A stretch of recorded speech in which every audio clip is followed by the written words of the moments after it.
The changed circumstances have seen renewed debate about the role of Parliament, the place of the Speaker, and the conduct of politics generally. Indeed, the concept of a paradigm shift has re-emerged in our political vocabulary. The new paradigm, so the argument goes, involves a spirit of compromise across the boundaries, rather than claims of a mandate to rule.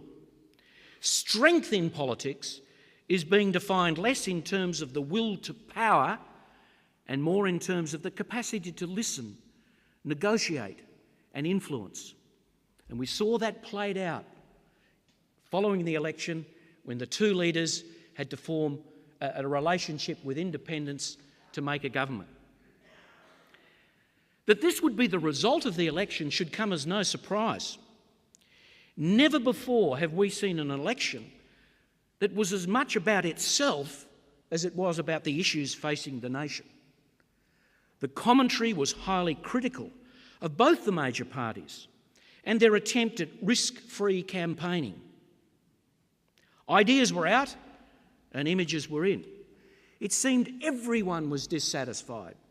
The true believers on both sides of politics, the media, the electorate. This was manna from heaven for the Greens and the Independents, and they were only too happy to occupy the territory left vacant by the big boys. Add to this the intervention by Mark Latham and his case for an informal vote. That was consistent with the view he'd been putting that we ought to drop out of mainstream politics and focus on building social capital in the community. It would appear that his cynicism was shared by many others, and the trend to an increase in the informal vote increased. In some Labor seats, the informal vote actually exceeded 10%. What then do we make of this new situation? There is both a conservative and a radical interpretation of current events. A conservative interpretation of events would go like this. Australia is a well-governed country with a sound constitution and political institutions that have stood the test of time. Outcomes from this system have been good, even though there are new challenges such as climate change and older challenges such as Indigenous disadvantage requiring more attention. More importantly, it's described as a system that does allow for change, but change of an evolutionary nature, initiated by voters dissatisfied with the two major parties. We can see these evolutionary changes happening today in relation to both process, parliamentary reform, and outcomes, for example, climate change and the city-country divide. Adjustments are being made to reflect the new reality. More resources for regional Australia and a new attempt at pricing carbon.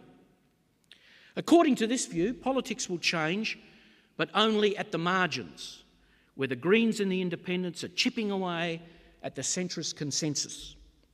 Strategic and political power still lie with the major parties, and they can be expected to return to their dominant positions once the new equilibrium is established. Behind such thinking is the assumption that political restlessness within the electorate doesn't equate with radical fervour. Indeed, the so-called hollow men of party politics are confident that what they face is a management problem, not a political and cultural challenge. So that's the conservative interpretation. Slight change, everything will return to the equilibrium, we'll get back to where we were with the major parties dominating. This takes me to an alternative, radical interpretation of current politics. Here it is held that there are indeed deeper forces at work. The radicals point to the decline of the status and influence of the ordinary members of the major parties.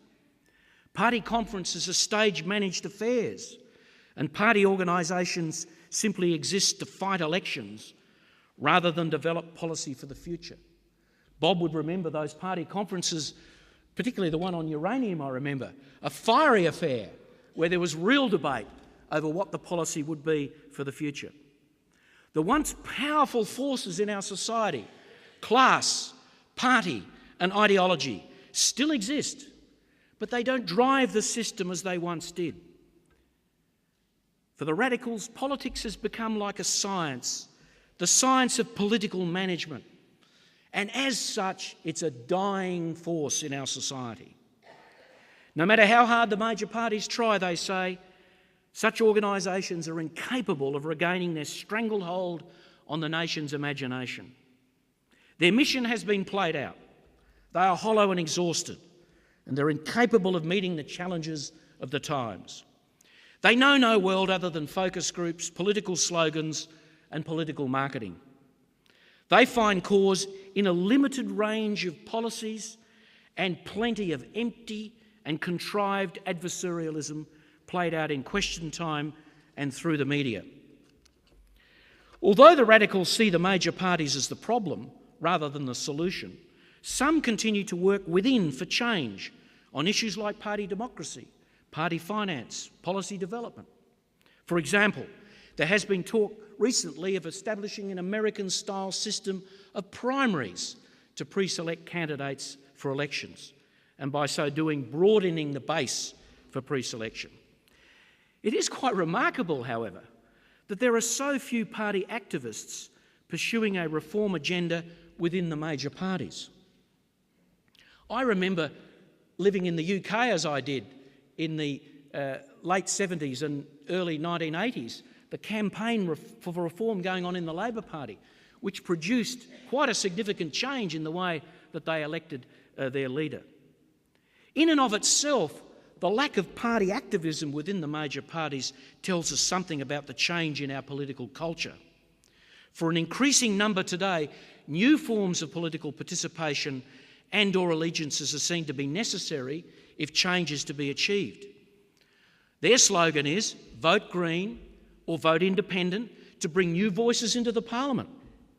Back this up with a Get Up or Australian Conservation Foundation-style campaign around individual issues such as climate change, electoral reform, mental health reform, and a whole new dynamic is created in the political system.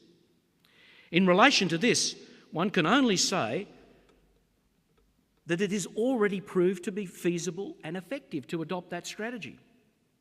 Not only does it perform the crucial role of mobilising and energising electors, something the major parties have downplayed at great expense to their support base, but it has notched up enough wins to encourage those for whom outcomes are as or more important than processes.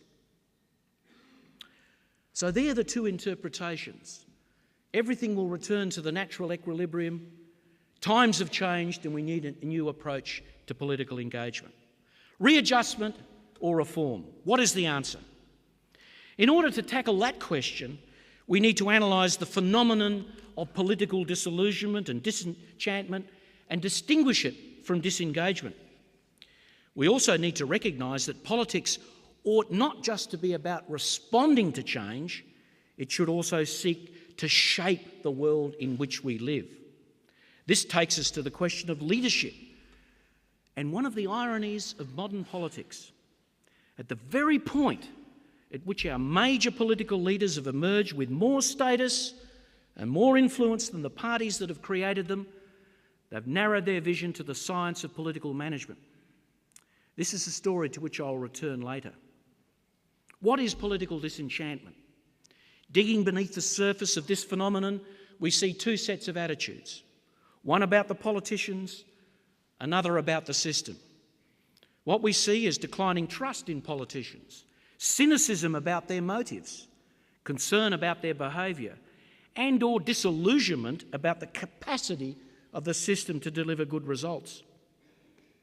However, none of this necessarily means disengagement from the political process by opting out, not voting, or voting informal. Cynicism and disenchantment don't automatically link with apathy or despair.